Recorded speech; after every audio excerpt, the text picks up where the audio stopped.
Good day, Princess Sapphire. Do you mind cease with the formalities? Yes, ma'am. I mean it. No one is around. You do not need to address me in such a way. How have you been? I've seen very scant of you as of late. Bellamy has been dragging me around and pleading me to see things her way. Why can't she leave me be? We've all known one another our whole lives. I am sure she only wants what is best for you. I do not wish to spend my only time away from the royal plain speaking about. Talk at me of something else. What then? Anything and everything possible. What has been going on? The knights in the woods have reported strange things. Things I remember you telling me about yourself once. About... Beasts? I figure as such. From what they say, they are most certainly beastly things. What else have you heard? That's all. Try to figure out anything you can, yeah? Of course. I have to go deal with something. I'll see you soon.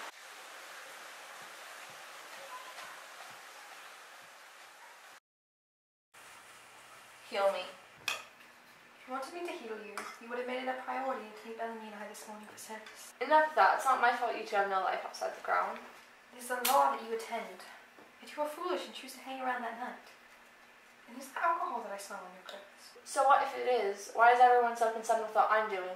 I could surely point out a thing or two about Bellamy, or you, or Quinn, or the bloody king himself. You want to know why, Sapphire?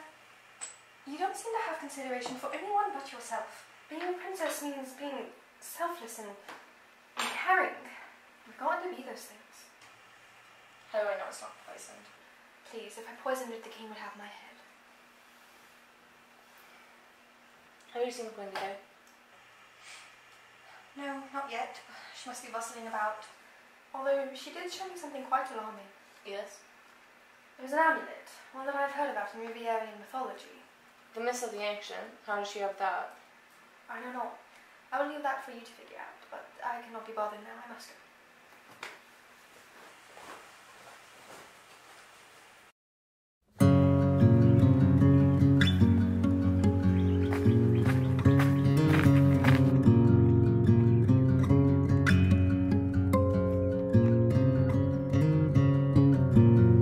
Tiny spark ignites a forest fire, and soon it's soaring higher, engulfing me in flames.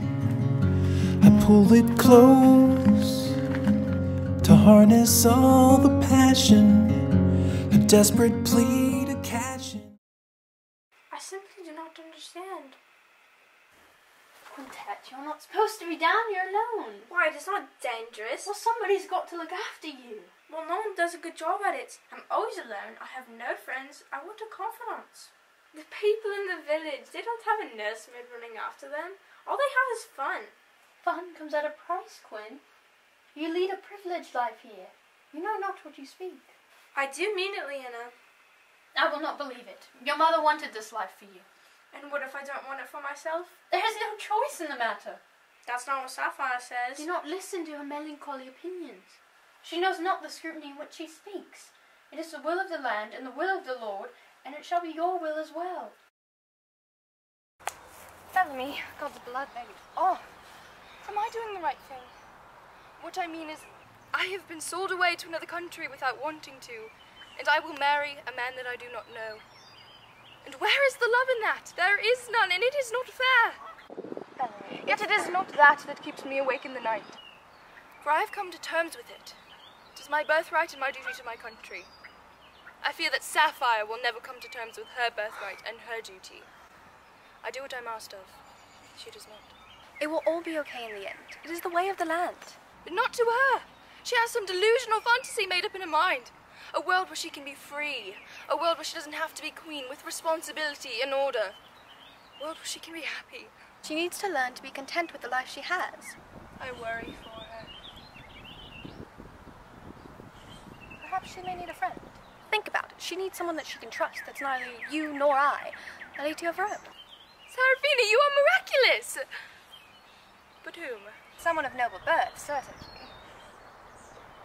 The Viscount of Lear, he's got a daughter, hasn't he? The Viscount's daughter, Cleo, isn't it? Cleo Baker, yes! Saraphina, this is wonderful!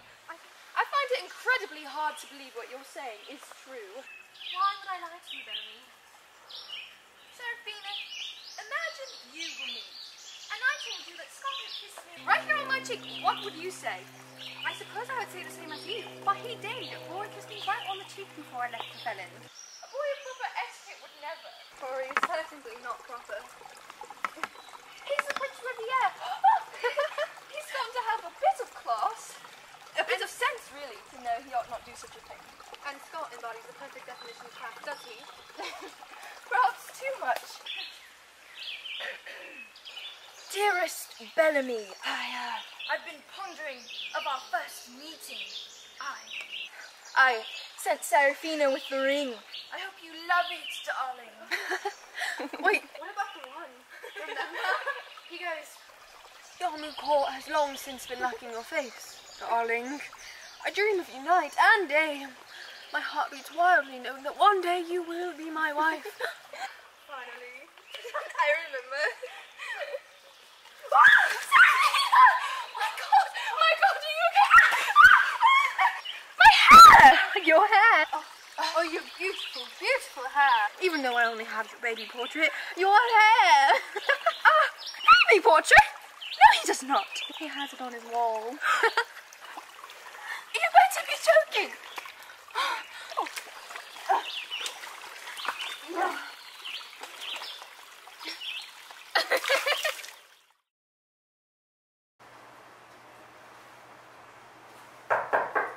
I'm coming.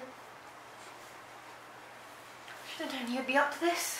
You smell horrid. So do you. We're both correct. Welcome to the Fellish Court. I'm not the one who shall be welcoming you soon. What are you talking about? Bellamy and I have decided to invite someone to the court. Not marry anyone. It is not a fiancé. It is a lady in waiting. Ludicrous. Who? Lady Cleo Baker of Near.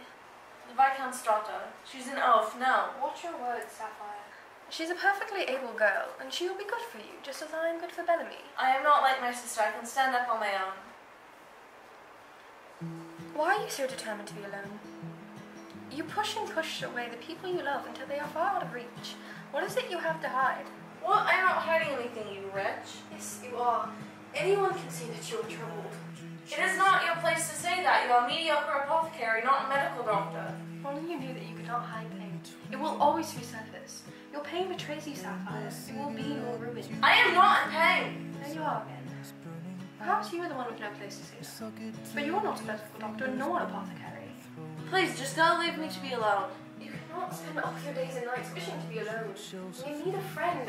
Cleo is coming here to be that friend. Stop! Stop telling me what I need. Please, just go and leave me alone. I never want to see your face again. I am not trouble! I am not trouble! I apologize. Please calm down. You do not want Cleo to be your friend. I will be here instead.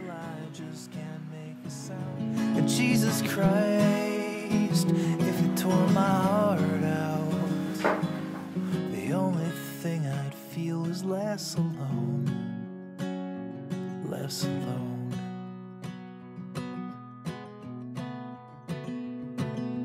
I'll be right behind you, Josephine. I won't leave you waiting in this dream. While you watch the people speaking words you can't quite comprehend. You ask me if I'd pinch you, but my fingers wouldn't bend. I'll be right behind you, Josephine, just like I was when we were 17. I guess it's only been a year, but still it feels like 34. I don't feel